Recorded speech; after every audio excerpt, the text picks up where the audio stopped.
जिस तरीके से जहरीली और नकली शराब प्रशासन और सरकार के सहयोग से गांव-गांव तक गरीब गुरबा के पास पहुंचाई जा रही है, एक तरफ इस गरीब जनता को लूटने के लिए आखिर ये ढिंढोरा क्यों पीटा जा रहा है?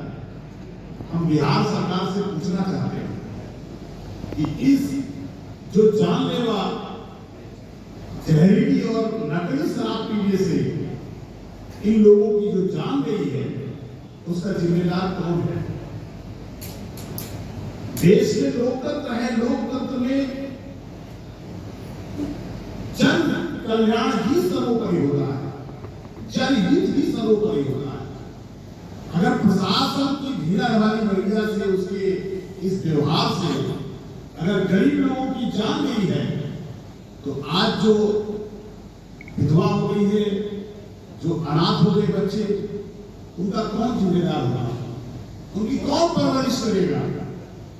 तो सरकार का काम जन कल्याण होता है, लोक कल्याण होता है।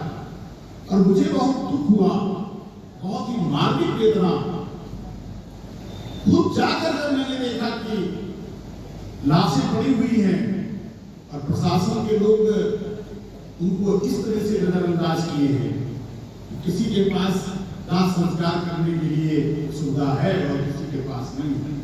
मानवता का इतना तो संसार करने वाली जो घटना है, जान दी जा रही है, आर्थिक स्थिति से इतना अन्याय है कि जिन बस्तियों में मैं गया हूं, उनके पास रहने के लिए मकान तक नहीं है, उनके खाने कमाने का जरिया नहीं है।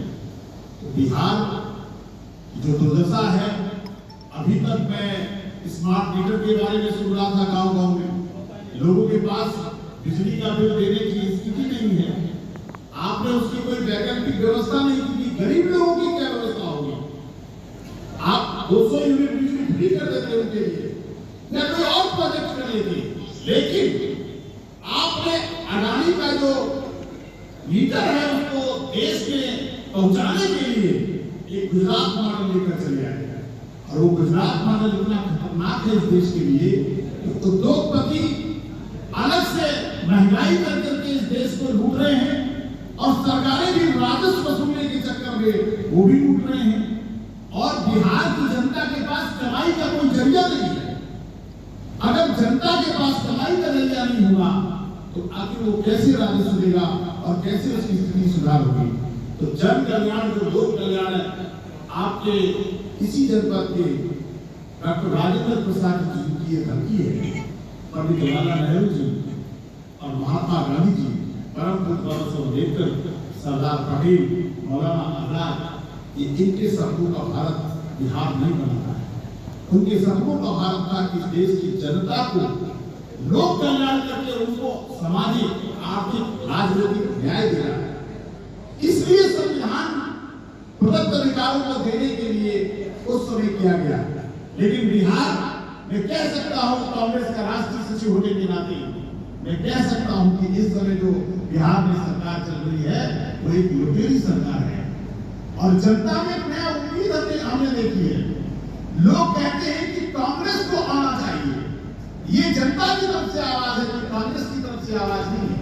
जनता कहती है और हर जाति धर्म के लोग कह रहे हैं कि कांग्रेस को खड़ा होना चाहिए और कांग्रेस को एक मौका देना चाहिए बिहार के लिए।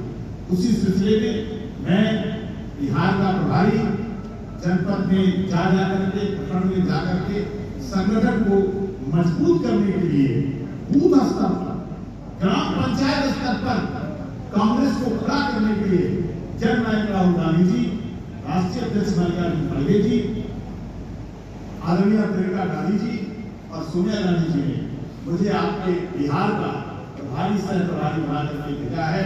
मैं आप सबसे मिलता रहूंगा।